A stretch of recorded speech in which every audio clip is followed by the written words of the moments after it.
Welcome to the stage, our friend from HD Art and Frame, Byron Wood! All right, I'm back.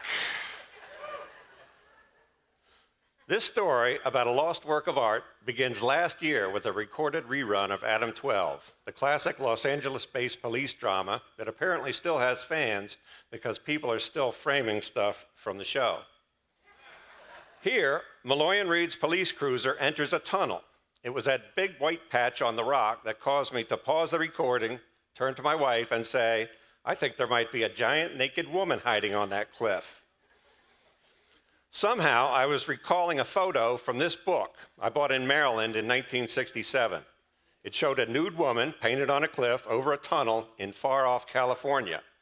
It was a memorable image for a 12-year-old.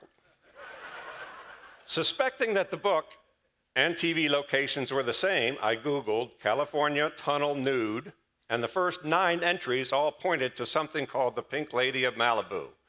That was encouraging, but I needed more verification.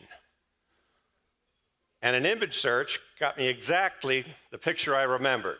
I learned that the Pink Lady was a short-lived painting located over the tunnel on scenic Malibu Canyon Road, about 4 miles from the ocean.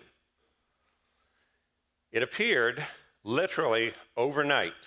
It did not exist on Friday, but at dawn on Saturday, October 29, 1966, there it was, a 60-foot tall painting of a naked woman holding a bouquet of flowers.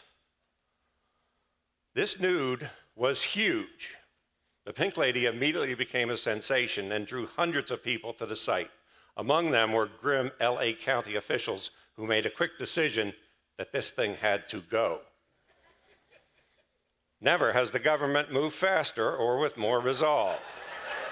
First, fire trucks tried to blast away the image with high-pressure hoses. After that failed, county workmen applied paint remover, but that didn't work either. At this point, a young single mother named Lynn Bloom appeared on the scene to try to save her artwork. Months before, she had decided to secretly beautify the cliff and had made dozens of nighttime climbs to get it ready for her art. Then, in an all-night, 11-hour session, hanging from a rope with buckets of pink paint tied to her waist, Lynn completed her masterpiece, a supersized version of one of her earlier paintings. Despite her pleas, however, Lynn did not stop the government. The next day, Public Works employees ended the Pink Lady's 6-day existence by spraying her over with paint that could still be seen when the Adam 12 film crew arrived there 5 years later. After her amazing feat, until her death at age 81, Lynn Bloom continued her career as an artist for over 5 decades, but only one work of art is mentioned on her grave marker in the last line, creator of the Pink Lady. Research on this painting led me to articles in magazines and newspapers nationwide, and I finally rediscovered that old book with a photo that I miraculously recalled, although I hadn't seen it in over 50 years. I decided I needed to visit the location of this famous art, so I called up a friend and said, hey, Bryce. Hey, Byron. Want to go exploring? Sure. So off we went on a Sunday in August to examine that cliff. We found the Pink Lady almost gone. The black paint that Lynn used is now a dirty tan. Only ghostly images of the bouquet stems remain, and the scant pink paint that survives has turned to a ruddy brown.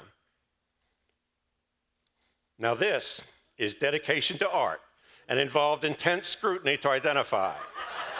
No one would think that these 2 drab, faded lines represent part of a woman's anatomy, but they do. Following this trip, I wrote an article for the Daily Press, and Matt Cabe, who put up with my ramblings for years, said it was fine, but he wanted me to get a release to print a Pink Lady photo from 1966. I didn't think that was possible. Fortunately, I was wrong. A highlight of this rediscovery was finding and spending time with photographer Barry Balin, who took this iconic photo of the Pink Lady at the beginning of his amazing career. Then one morning, I open up the paper, turn to my wife, and say, what the hell? Instead of being in the back of section 2, where it belonged, my article was the page 1 headline in the Sunday paper. I never learned how that happened. She existed for less than a week, but that was time enough for the Pink Lady of Malibu to gain a giant place in the lore of Southern California. Check out the Pink Lady display in the lobby, and thanks for listening.